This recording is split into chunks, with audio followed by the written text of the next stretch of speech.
so here we are at Bluestone Farms. Tonight we have the great privilege of having Jerry Haying with us. Again, this whole testimony series is about people who have had the great honor and privilege to serve and attend, to be living at the time of the returning Jesus, our true Father, Reverend Sun Myung Moon, as well as the rightful heir and successor of the returning Jesus, Youngjin Sean Moon. So tonight we get to hear from Jerry, his personal experiences with True Father and with the Second King. So we'll let Jerry tell the story. So thanks, Jerry, for coming out. Well, thank you for having me, and thank you for everybody here, and special thanks to my brother for being here. Yeah, I've had a great privilege of having just so many experiences with True Father and the True family for many, many years, almost 40 years, travel around the world and things like that. One thing is, whenever I'm asked to give a testimony, I always like to kind of give a little disclaimer, and the disclaimer is this, is that we're spiritual beings having a human experience. Our relationship with True Father, and you think about our relationship with God, our relationship with Jesus, our relationship with True Father is really a spiritual relationship. It's not based on close proximity. So I was blessed with just incredible experiences being around True Father and True parents and True family, travel with them and things like that, but it doesn't give me I don't have a leg up on anybody in a way. In fact, there's a saying in the Bible that it's darkest under the lamp. And so sometimes when you come so close and you begin to relate with people physically and their emotions, you know, when you're in their physical presence and you kind of relate with them, you actually sometimes miss things because of that. And even one time Father said, he gathered all the security at East Garden, and he said, whenever you're around me, I don't see your face. It's like a blank face. Because if I give you too much attention, that's not fair to members in other parts of the world like that. And there were experiences like that where sometime I would walk by Father and Father would say to Mother, "Who's that?" "Jerry." and then like, "Jerry?" And he's like, "Oh, our Jerry." You know, it was kind of, you know, on the plane or something like that, you know, like sometime a comment like that, like, "Who's that?" Or he mistake me for somebody in South America once, and, "Oh, why does he have a mustache?" "No, that's Jerry." like Jerry? You know, like, our Jerry. Security Jerry. He's like, you know, so, but, you know, when Father shared that, I recognize that that's Father's protection for us. And Father said if he gave us too much attention, that we would have to bear some indemnity because of that. We would, you know, because we could be judged or other people might accuse us. So kind of knowing that helped. And sometimes I felt like when I served and attended Father, and sometimes I would hold his hand, help him out of a car, that my thought was, I can't put too much emphasis on me. I'm just doing what somebody needs to do. So if I wasn't there, somebody else might be there. Not Tom, but me. Somebody else. And no, I was serving in a role that somebody needed to do, and it was a valuable role, but I couldn't put the onus on me like I'm special because I get to hold Father's hand, I get to help him. And what I would often tell people is, if you lean too far to the right, you could, it's like walking a tightrope. If you lean one way, you fall off. If you lean the other way, you fall off. If you put too much emphasis on who you are, it's like a razor's edge, and you could get sliced. So you had to walk with delicate balance when you were in, you know, serving or attending close. You couldn't think about yourself, you know, if you got kind of a little full of yourself. And there were times where you would discover Father would scold me or something, I realized, I'm thinking too much of myself. That's why Father had to scold me or something. So, being that my brother's here, I want to give a little shout out to him. If it wasn't for him inviting me to Boonville in 1975, yesterday was my spiritual birthday because it was September 18th, 1975. It's the day I came to fully understand that the principle was real, and not even so much Father at that point. It was more the principle, and I have to follow this. It was at Boonville, and I went for a weekend workshop, and I said, wow, this is really good, but I got to go home. And he said to me, it'll be the most important week of your life. And tears just flew out of my eyes, and I had a cup of water and I threw it in his face because, and he goes, "What are you doing?" I'm like, "You made me cry." you made me cry, and then I stayed. And another funny story about that first week, I'm hearing all these lectures, and it was about Wednesday. We're out in the fields at Boonville, and I'm asking him a lot of questions, and he had gone like a week before me. So, and the rule was you don't tell new people stuff, let them find out. But we were in the field, so he kind of looks around. then he leans forward to me and he says, "The Messiah's on earth." So then I look around, and then I said, "What's a Messiah?" And he said, "That'll be in tomorrow's lecture." So that was my start. And just about 2 months into the church, I found myself in New York to do One World Crusade, except it got changed to MFT. But the bait and switch. And then I was at Jacob House, so I had the opportunity to go to Belvedere. And one of my first kind of experiences was I just wanted to be absolutely as close as possible to Father.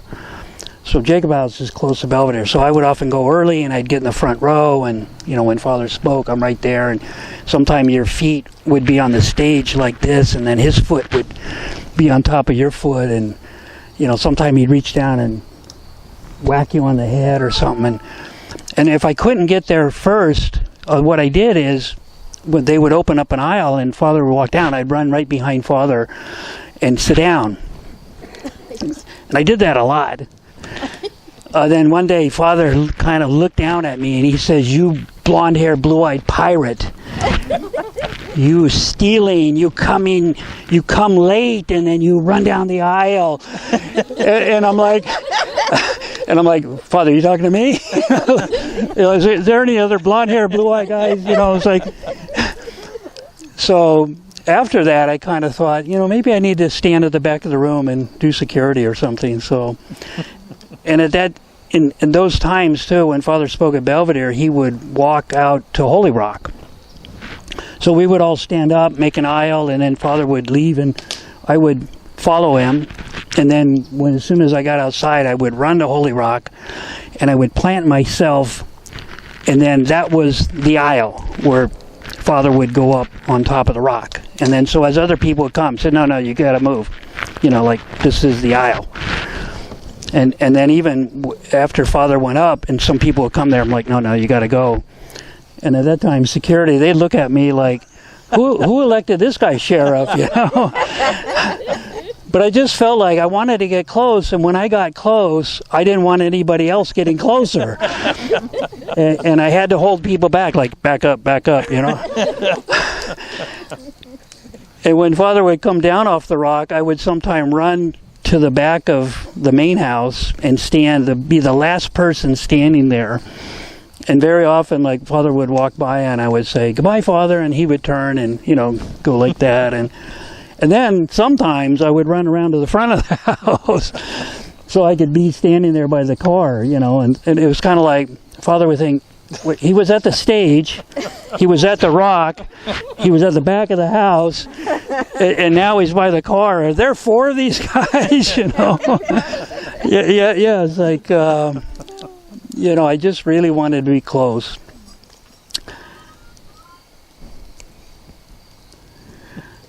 Time's up. So that, and then I had the good fortune of when we bought the World Mission Center, I got assigned there as a staff, and then a lot of holy days were there.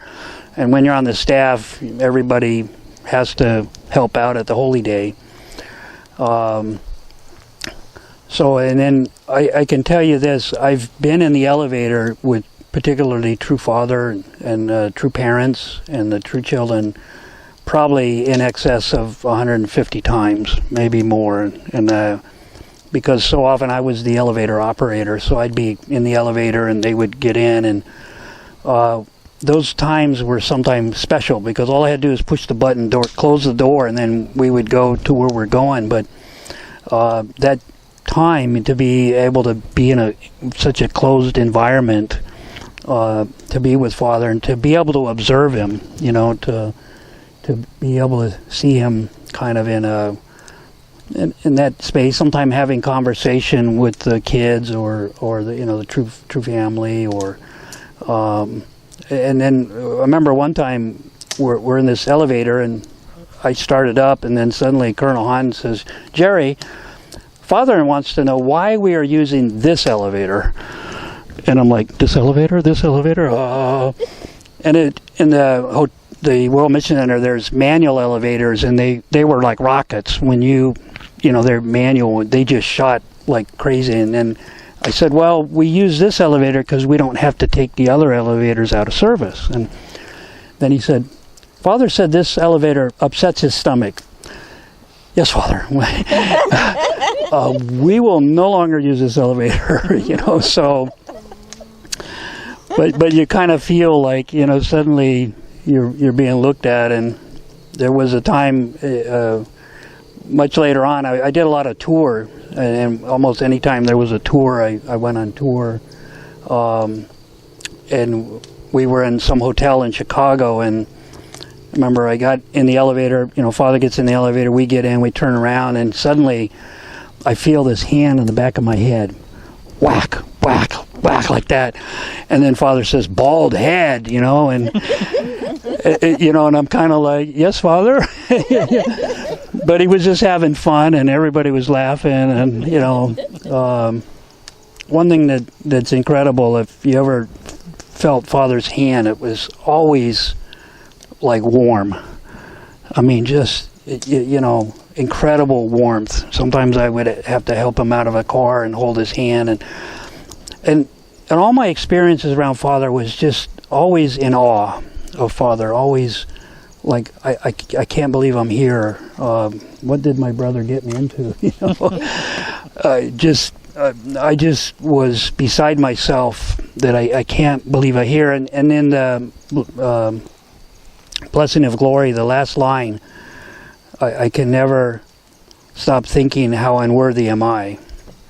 And that just almost always, I would often think of that line. And what bothered me was Father said that. Father made that song, and if Father was saying that, I cannot stop thinking how unworthy am I. And I thought, if Father said that, what about me? I just always felt that way. And we knew that the nuns and the priests should have been the people attending Father, but they didn't come. So he got hippie ski bums and bikers, and but at the same time, when I was around and in being in awe, at the same time I felt like I needed to be there, and I felt a sense of purpose. And it's funny, security guys, we often say we're physically open, meaning we have to be very grounded. And so even if Father was giving a deep message, we're thinking, like, do we have gas in the car? Do we have toll money? And, we have to think, okay, when Father's done, what's the way out? And so we have to kind of remain grounded. We can't let our feet go up in the air. But at the same time, I had so many spiritual experiences that guided me. And one thing about my brother, I was adopted into my brother's family, but he's my brother. My mom and dad that raised me. Just recently, I actually met my physical family. My blood relatives. I have a half sister and a half brother, and so that's kind of a new thing. Like, wow. And early on, I went to Lady Dr. Kim once, and I said, I feel really good fortune. I'm adopted. And she said, oh, yeah. You have 2 fortune. Double blessing.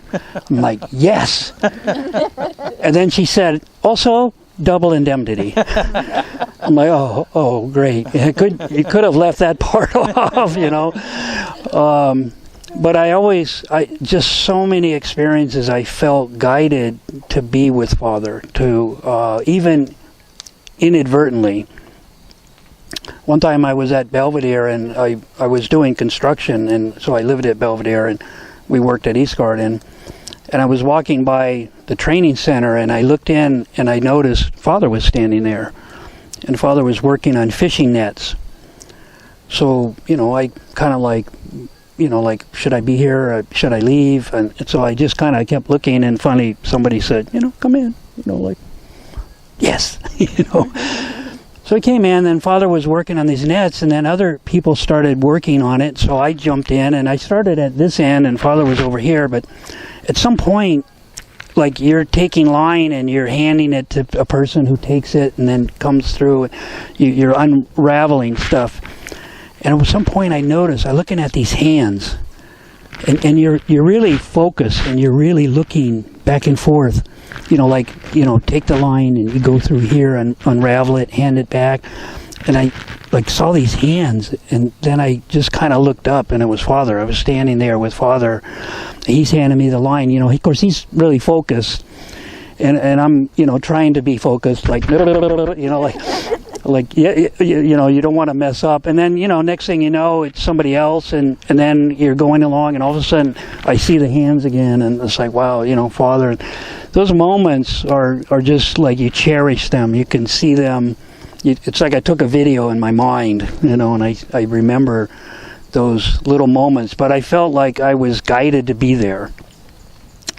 There was another time at the World Mission Center, I was asked, there was a holy day, and then after the holy day, Father went fishing, and then they said, Jerry, can you drive the leaders out to go fishing with Father? So, okay. So when I got there, I thought, I'm just going to drop them off. They're going to get on the boat and, go fishing, and I have to wait for them. And so when I walked down to the pier, then Colonel Hahn says, oh, Jerry, he said, you get on Father's boat, and the other driver, you go on the other boat, like a good go. And I'm like, you want me on Father's boat? Like, okay. So I get on the boat, and we go out fishing. At one point, I went up to talk to the captain, Ken Borneman. We're up there talking, and he leaves. And so I'm up there by myself. All of a sudden, I look, and here comes Father walking up the ladder. And I'm like, oh, God, Father's going to see me, And I always felt like, I hope Father doesn't see my sin, I always felt like really unworthy, and like, I just was concerned, what did Father see? But so Father gets up there, and I'm sitting in one chair, and Father's sitting in the other chair, and so I'm thinking, wow, I could ask Father something, like, what do I want to ask Father? So I'm thinking, what can I ask Father? What can I ask him that he won't say, well, it's in the principle, or you should study the principle, or something. So at a certain point I thought, I don't need to ask Father anything. He's just kind of gazing out at the ocean, and we're sitting together, and I thought, he's probably thinking of restoration 1,000 years from now or something, and I'm going to say, oh, excuse me, Father, I have a stupid question. So it was just cool. I just thought, I get to sit here with Father, just, on the boat, just Father and I, looking out at the ocean. And, sometimes those were also moments where you really cherish, like you didn't do anything. You didn't converse or things like that. And there was one time in Washington, it was like the anniversary of the Washington Times, so Father's signing programs. And it just so happened somehow I'm there, and just Father and me, and Father signing them, and I'm taking them and setting them down. And like when you sign, you want to don't stack them up because of the ink. So I'm kind of moving them around like that.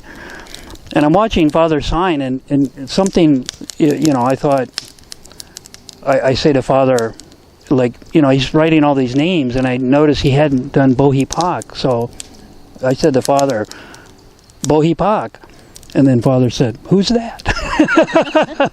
And I'm like, oh, I should probably keep my mouth shut, But he kind of looked up at me and a big smile, and I'm like, oh, thank you, Father, because I felt so small, and, and just those moments where you're doing something, it was like nobody else was around for some reason, just Father and I, so you kind of, you cherish, those moments. One thing that happened too, one is being at the World Mission Center and then getting involved at Holy Days, and on the 30th floor, I got to know all the children, and a lot of time taking them up and down the elevators and things like that. And the children were kind of small, and I was watching Lisa's testimony, and she said, you think of them as these angelic cherubs, and they're hellions. And so I had a lot of experience with the true children that was kind of funny. Sometimes they were like little troublemakers, and a little bit of attitude. And one is I got good around them. And one thing, and I always encourage people, just be yourself. And in the early days, a lot of people would nim them to death, like bow and nim, and they would walk somewhere and everybody's just bowing and nimming them. And what I realized how tough that is for them. So I just was myself, and I would cut up with them and make them laugh and things like that. And one time Sanjanem said to me, she goes, Jerry, I've known you 30 years and you're just the same Jerry for 30 years, you're Jerry, and I've always tried to be that way. I've always tried to, cut up, make them laugh. But so getting to know them. But one time at Belvedere, Father said in a speech, he said some members should get involved in hunting and sporting and shooting. So I'm like, cool, So I thought, well, that's cool. I'll do that. So actually, I applied for and got, and it was a long process. I applied for what's called a federal firearms license, an FFL, and I created a small company called Midtown Sports Club. And Father talked about going out shooting with people and kind of like a home church activity, things like that. So, and I remember when I got the license, I thought I need to kind of let somebody know about this. So I was under Reverend Kwok at the time, and I went and met with them and reported all sorts of stuff. Finally, I said, I have one more thing to talk about. And he goes, oh, what's that? And I said, I got this license. And then I thought, okay, what do I do if he says, no, you shouldn't do that? Or, he's like, wow, this is great. And then he said, Father loves hunting more than fishing. And you think about how Father loves fishing. And I was thinking he loves hunting more. But because of the onus, because of the public perception and things like that, I think he gravitated a little more towards fishing. But he said, in the early days we used to go hunting, and Father would, it was like crazy, like just hunting until, working until you got the animal, or, you went out on a hunt. And Yojanam talked about that. He said, I just got to the age where I could go out, and a lot of time Father say, you stay here in the camp, and he said, if I had a couple more experiences like that, But anyway, he said, this is great. I'll let Father know about this. So through this sporting goods, I started going to gun shows and things like that, and then I was at Belvedere a lot. Either if I wasn't working there, I was often there, and I befriended Hungjanem, Father's second son, and his spirit is so much like the Second Kings. I mean, it's unbelievable. He would wear a leather vest with no sleeves in the winter. And he got a Jeep. His first car was a Jeep. Unfortunately, within 2 weeks, he rolled the Jeep. He had big knives, Rambo knives, and so I shared with him. I have this sporting goods company, and we got into archery together, and we would go and shoot archery. And I remember one time, I was shooting his bow, and I remember he put his arm on me, and I tell you, I can still feel his arm on my shoulder from that experience. And then one day, I had my offices in the World Mission Center, and he came to visit me, like almost suddenly. The door opened, and there was Hongjinim. And then he said, "Jerry, I want to buy this crossbow," and it was a brand new crossbow. He'd actually ordered it, I think, earlier, and then he came to see if it had come in, and I told him, it got back ordered. I said, "Do you want the next one down that's available?" And he said, "No, I'll wait for it to come in. I'll wait till it comes in." So and then we chatted a little bit, and he left, and that day, that night is when he got in the accident.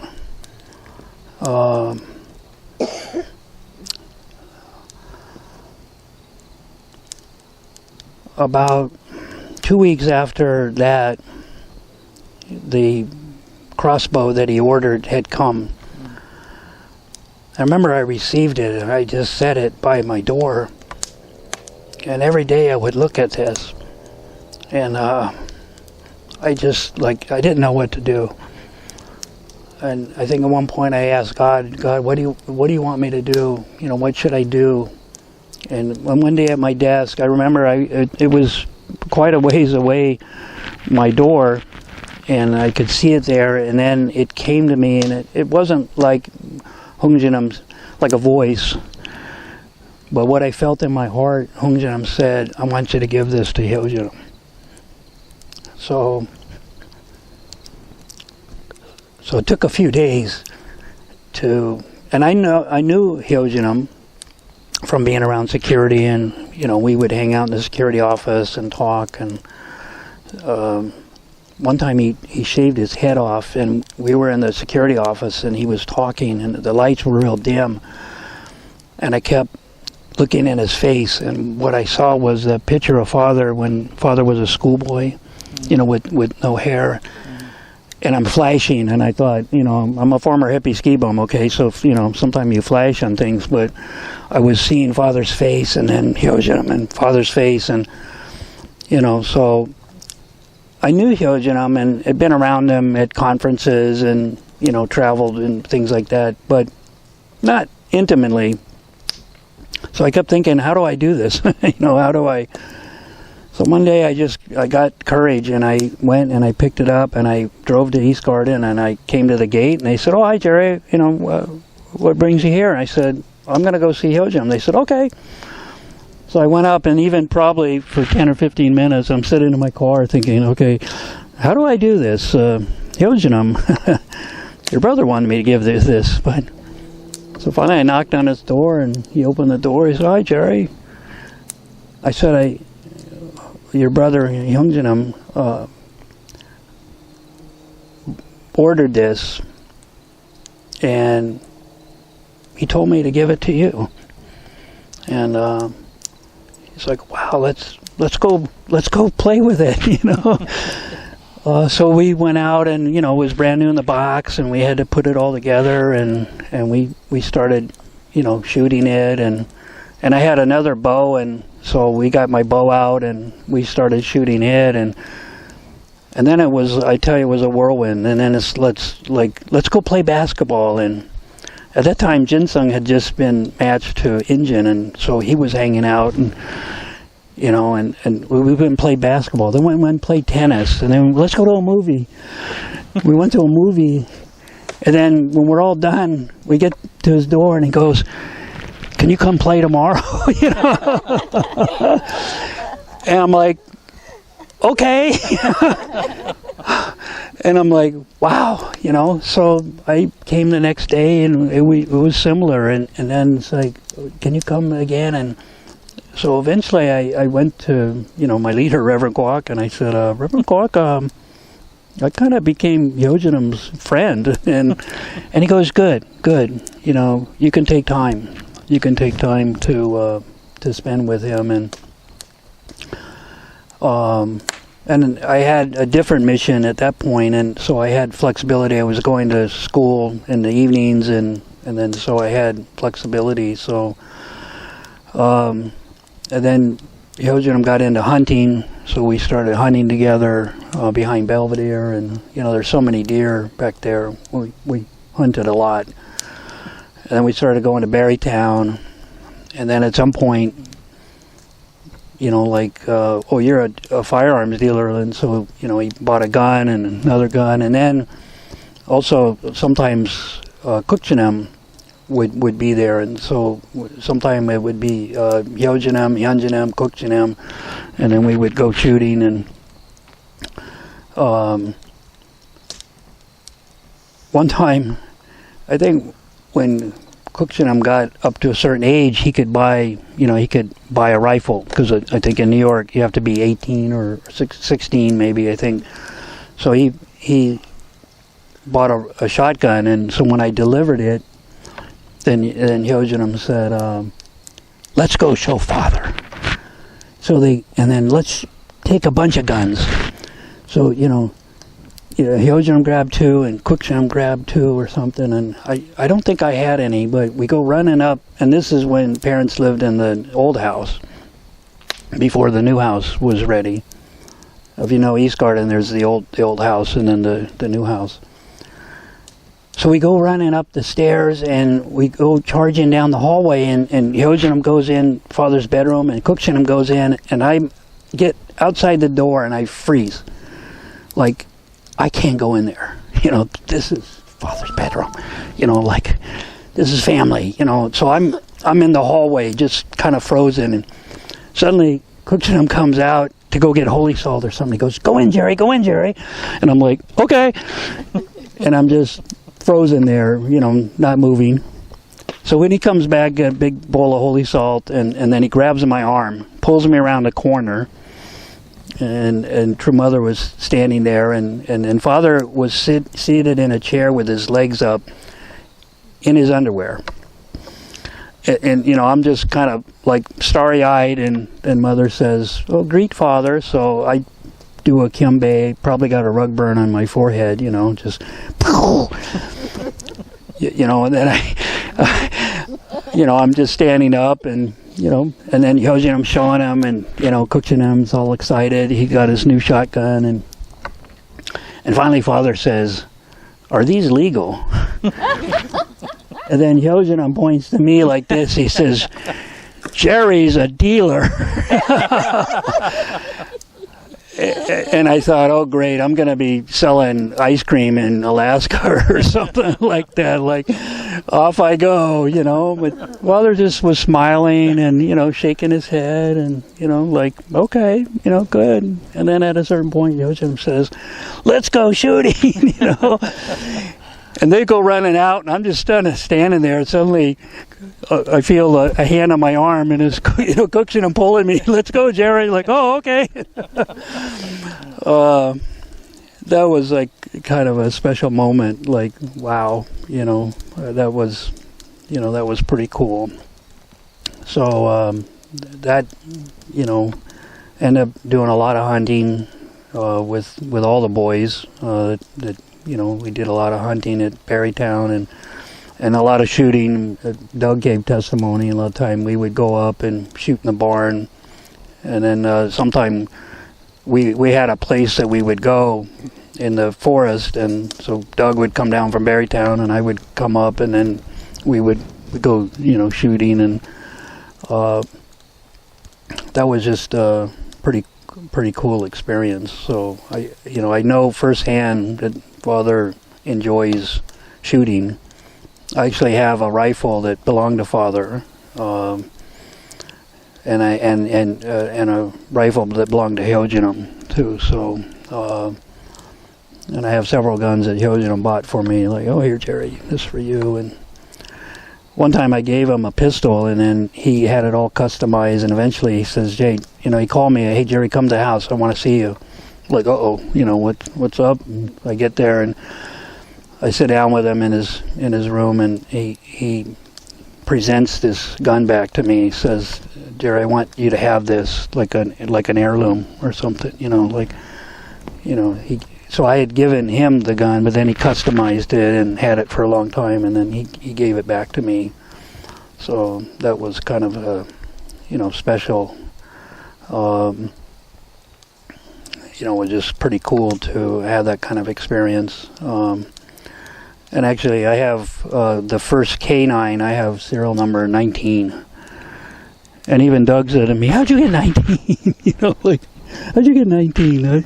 That's mine's like 60 or something like that. But it was just being there close and serving and attending the true children. One with all of my experience of helping with security, and Greg asked me before the start of this, many people think I'm East Garden security, but technically I was never East Garden security. I just did father security. It was what I wanted to do, and Hyoginum really supported that. So whenever there was a tour, they would ask me, can you help? And then I would ask Hyoginum. I worked under Hyoginum for 10 years, attending his family and traveling with him, going on carp, events and hunting and, just attending his family, going on vacation with his family and things like that. But whenever East Garden needed help, they would ask me, and then I would ask Hyoginum. He said, absolutely, I want you to help. So through my experience at the World Mitch Center, East Garden asked me to help out at science conferences and then, world religious conferences and things like that. So I became the guy that organized the security, and then certain tours would come up. They would just say, Jerry, can you be part of our team? There were times where I was the only security, so I kind of worked under East Garden authority. I went on tours and, I did a 24-country tour in 24 days. And I was reported as, I'm East Garden security. That's how, I was introduced. So it was kind of under special authority. But technically, I wasn't ever formally East Garden security. Hyoginum told me to be East Garden security, and so for about 5 months I was East Garden, and finally they said, well, how come you're not working the gate? You need to work the gate. I'm like, well, Hyoginum wants me to be with him, and they said, well, then you should be with him. So it was all good, but and then I started a security company, or Hyoginum supported that idea, so I got licensed, as a professional security. So this is my 30th year owning a security company, and I have a number of employees. But one is I went on almost every major tour that there was. There was one tour that was kind of a little quiet. It was a 9-city tour to Koreans. And that's when Father formally said publicly for the first time that he was the Lord of the Second Advent, that he was the returning Christ, publicly. And that was tough. And there were times where there was a lot of danger. We actually took metal detectors with us, and we set up metal detectors, and sometimes people would come and they'd see the metal detector and they would just freeze, and then sometime they would leave. We'd never see them again. So we wondered, did those people... And there was a time where we got inside information from the U.S. government that there was a viable threat. And so Father said to security, from midnight to 4 a.m., I want 21 security. And I think it was either 21 days or 40 days. So I end up organizing. We had the blue team and the red team, and we would work, that. And then after that condition was done, Father said, like, I need additional people.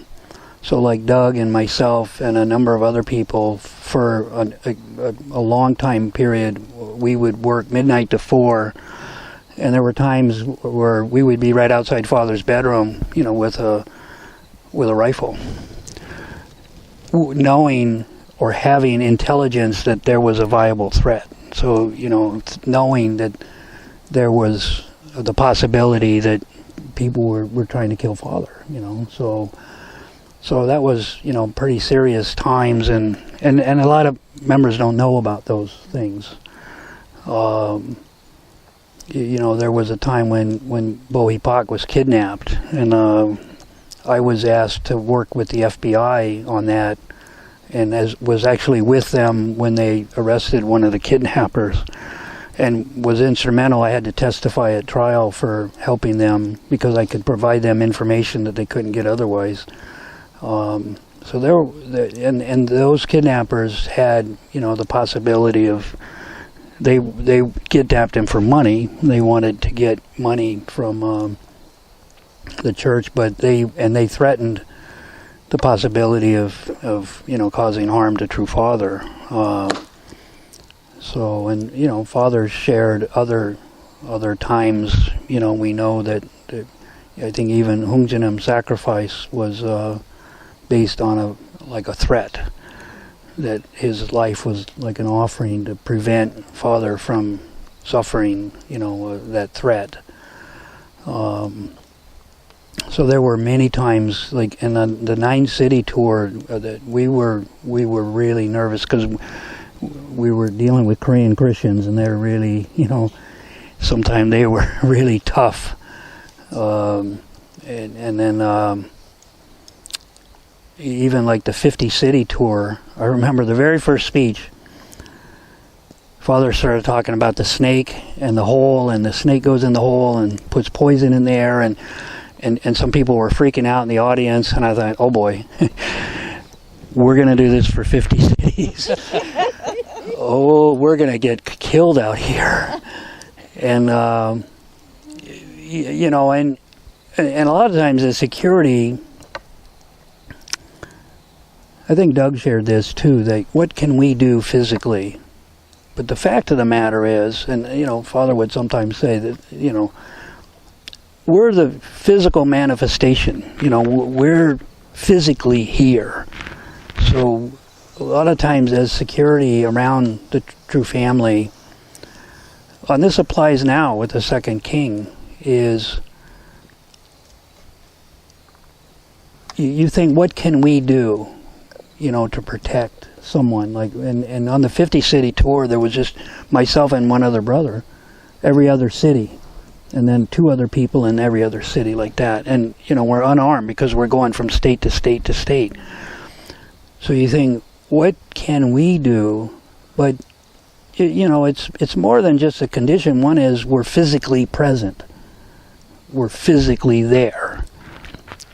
And without us physically being there, then people could just freely come up and do something. So sometimes our mere presence. And I think we learned from the Second King about the micro and the macro. And you look back in Father's life, and you think of all the micro and macro things there, the small things Father would do. Like Father said, I defeated communism. Like, really? Yeah. Through micro conditions, and what Father was doing set up conditions on the worldwide level. So we can't underestimate the importance of what we're doing. And I think I learned that on security, like 50 City. And there were times where there were scary situations where, you're unarmed, and they just, like, we had true parents, and there was 2 of us. So I kind of focused on Mother at the time, and Ken Borneman focused on Father because he was a little more used to being around Father, and I was a little more used to being around Mother. But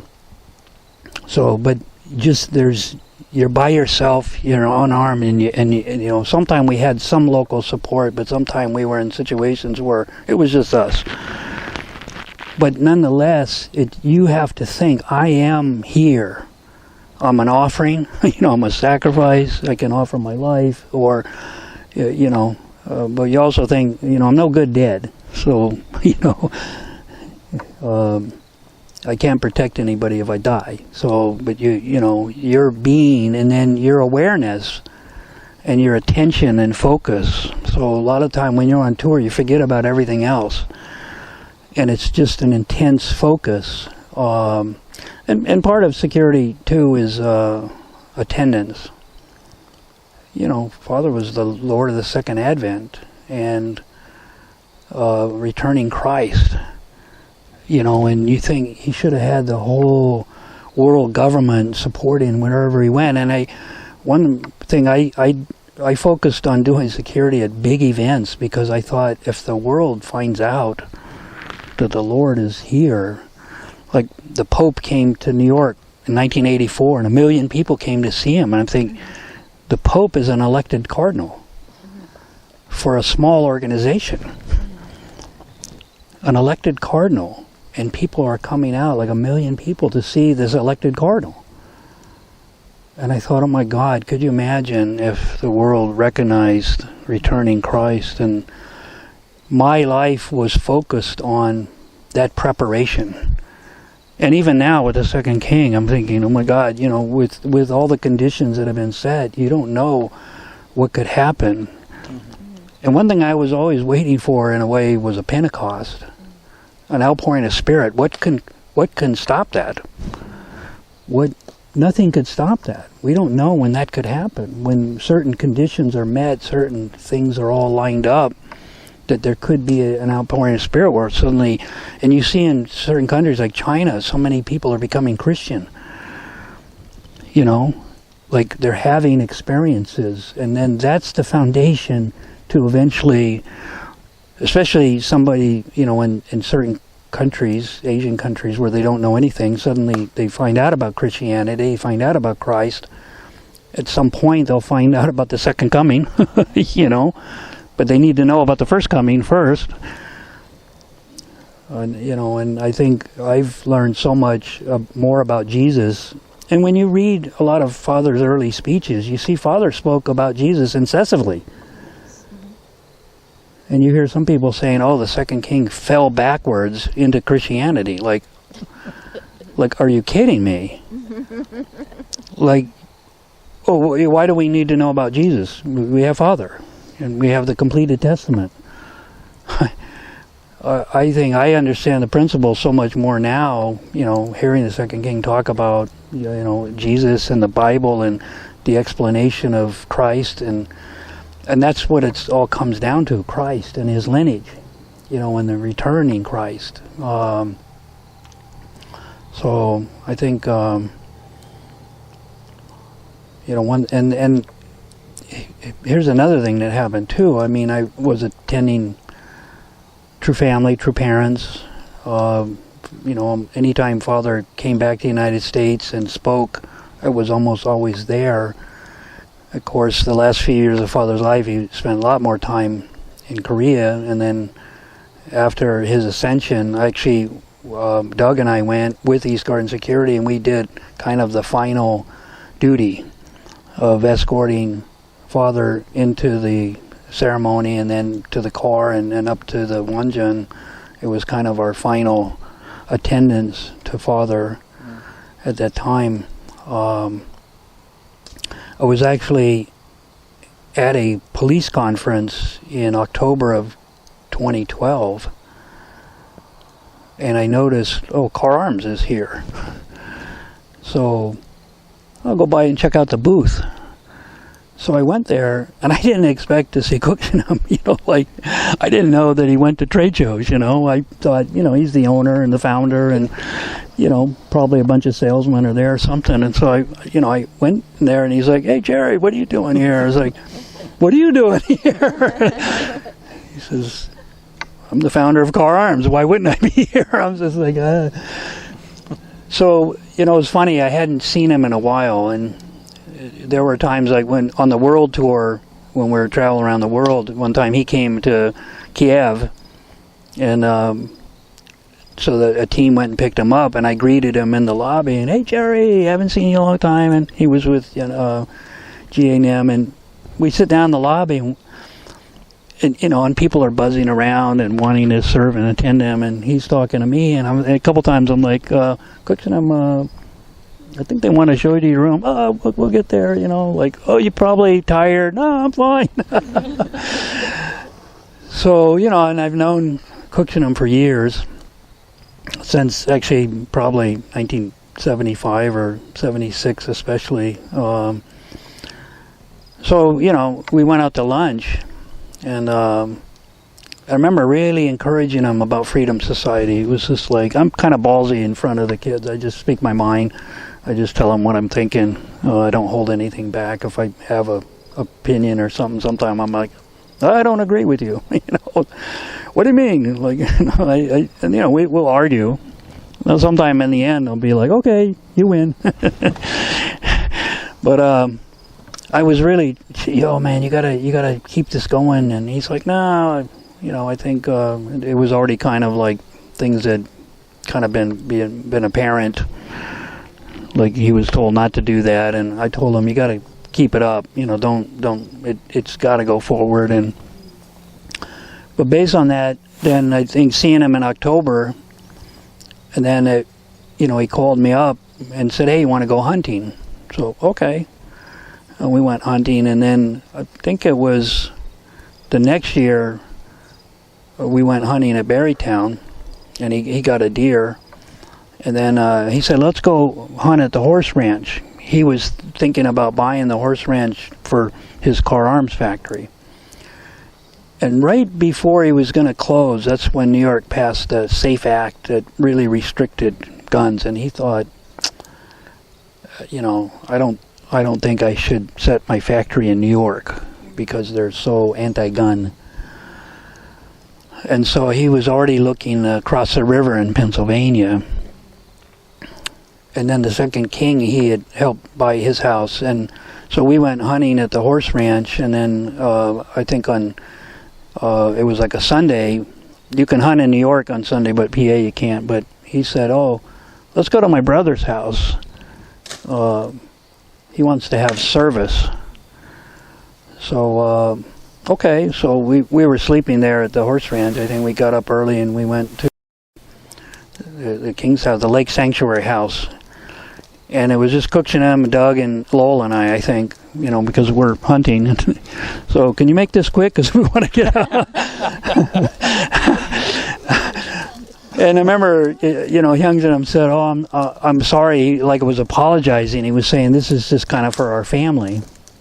And it was almost like we're attending his family service, the kids and his sister-in-law's kids. And so he was kind of apologizing, oh, this isn't anything real formal.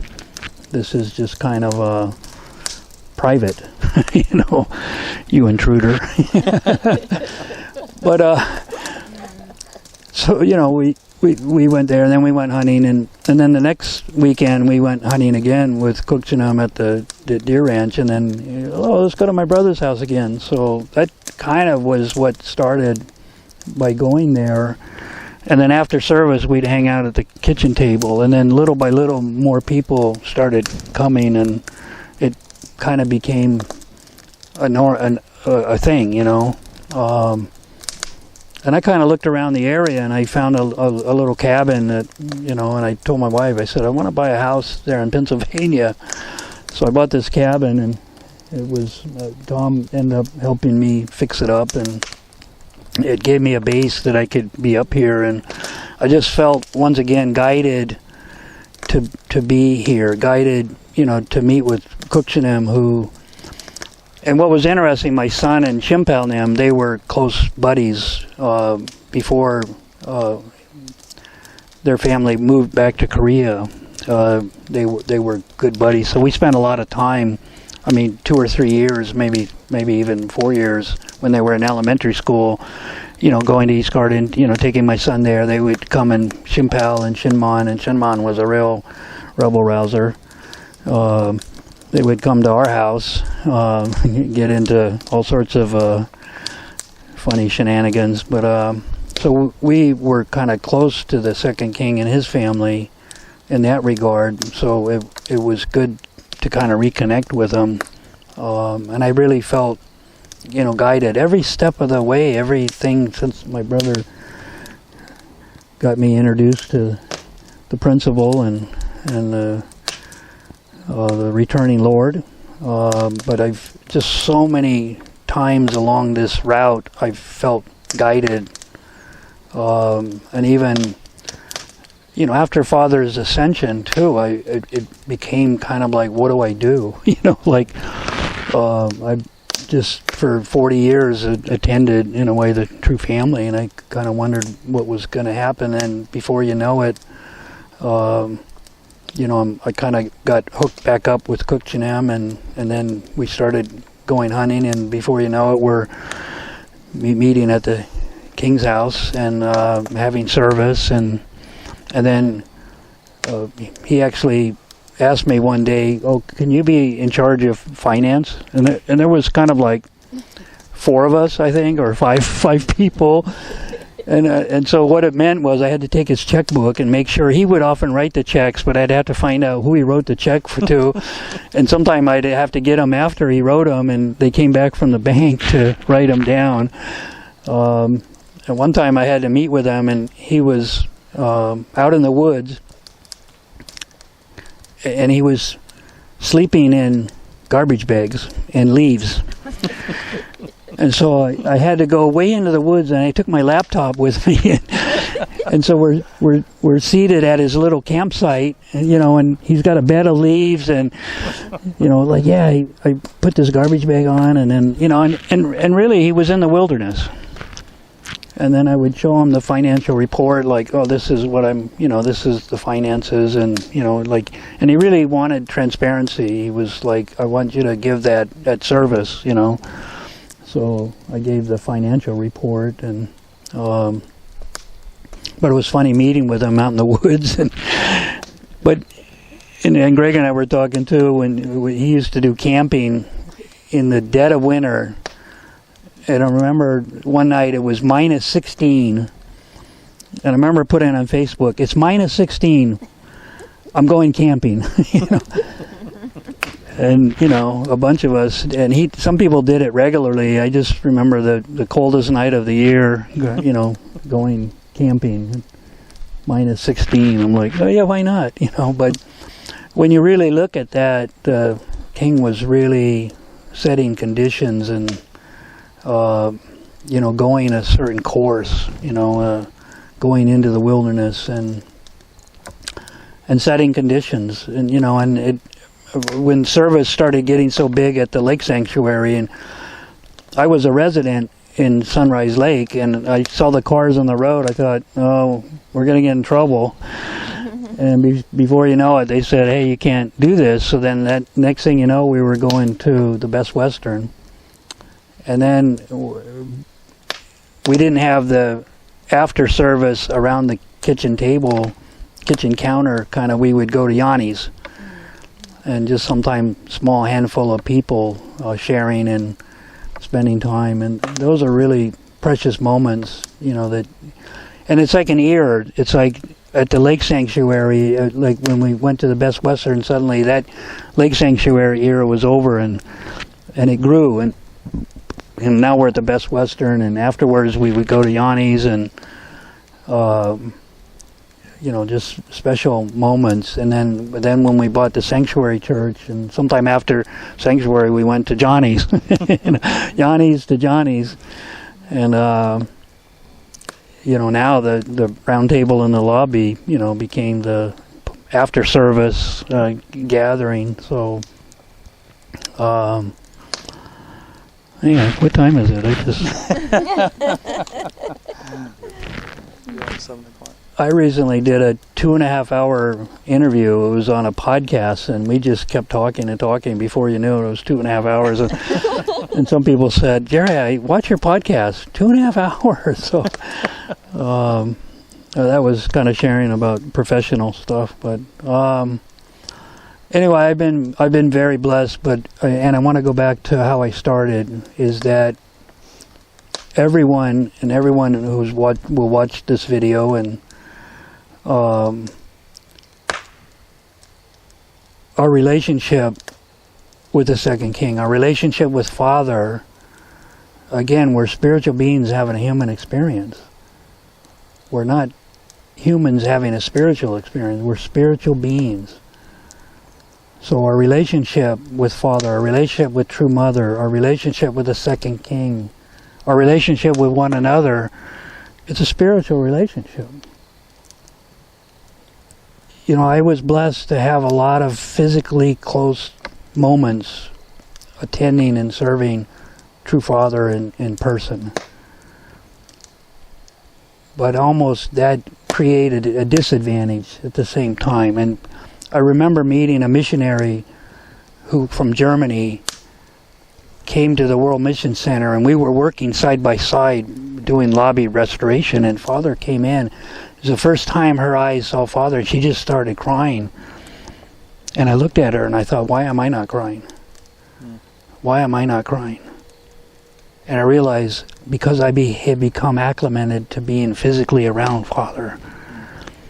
And I just was very moved. And so people that have never met Father, people can have a relationship with True Father. You do not have to have been physically around Father to have a relationship with Father. Same as Jesus, obviously. I walked with Jesus. I had a spiritual experience in Boonville where I was there when Jesus went by with the cross. And I was in the crowd. I saw myself there, and I saw him walk by, and I didn't say anything. I wanted to shout out. And then when the lecture was going on, I ran out, and some people ran after me. And I think Tom said, "Oh, he's okay. He'll get over it." You know. But I had a deep experience with Jesus, and you know, Doug shared too. We can have a relationship with Jesus. We can have a relationship with True Father, with God. We don't need to be physically close. So I think that's important to realize. Even the second king, we get to see him and sometimes wrestle with him. And I remember wrestling with him at East Garden in the parking lot, where he'd knock me down to the ground. I'm like, "There's no mat here, you know. This hurts." Tap, tap, tap. You know, like, okay, I can't breathe. You're choking me out. Or the pavement is, I don't know. But no, we're blessed to be in the presence of the two brothers, Kukchanem and the second king, and their families. But don't forget that our relationship is a spiritual relationship, and you don't lose sight of just having a physical. And you know, one thing that Yojanam told me too, it's like, he came out one day and he said, "Jerry, if every time I come out of the house I say hello, and then one day I don't say hello, you might wonder, oh, is he mad at me or something like that."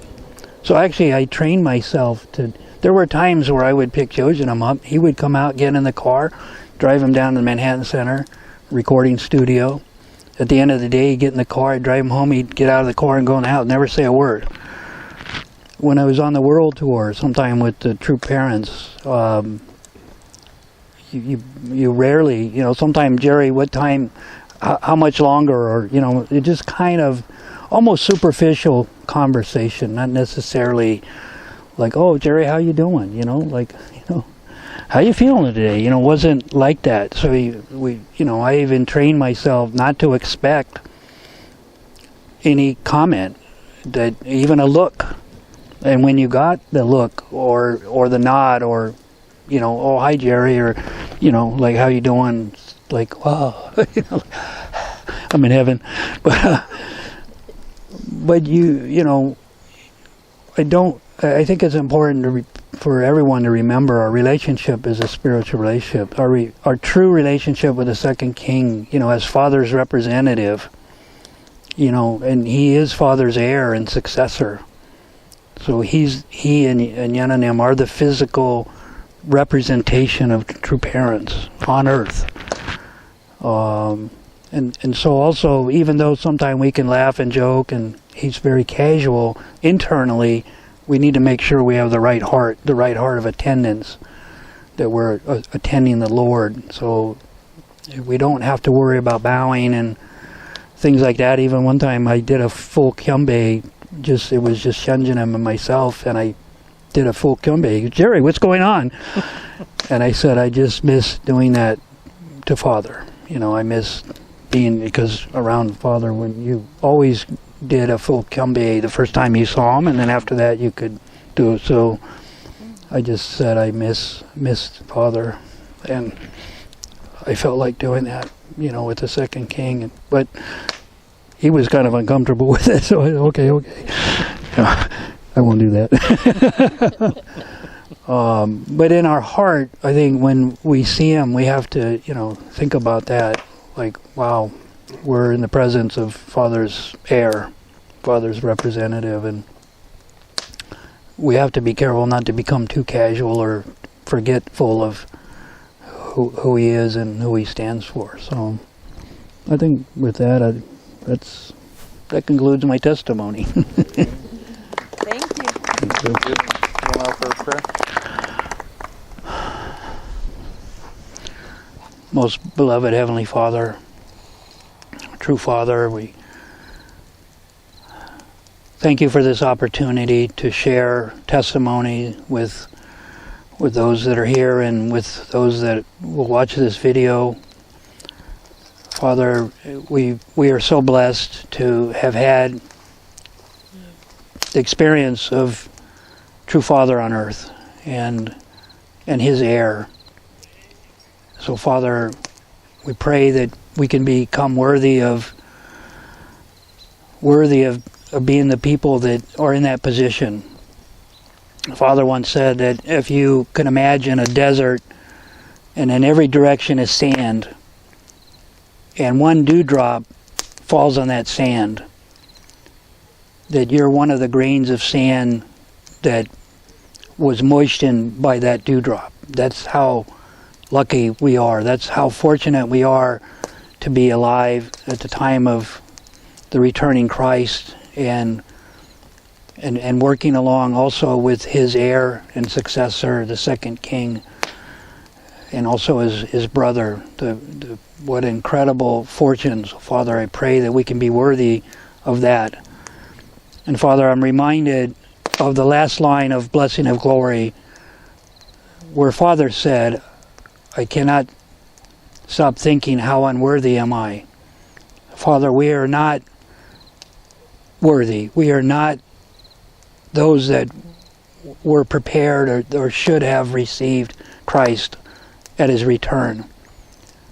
Father, the banquet, the blessing banquet, the invitations went out, and those that should have come didn't, but we were allowed to come and attend. So Father, I pray with gratitude for being able to attend our true Father and his bride, and Father, and also now the second king and his bride as representatives of true Father. So Father, we pray for your guidance. We thank you, and we offer with a sincere heart our gratitude. And I pray in the name of Jerry Norco Hine, a Central Blessed family, and all the families that are here, Aju.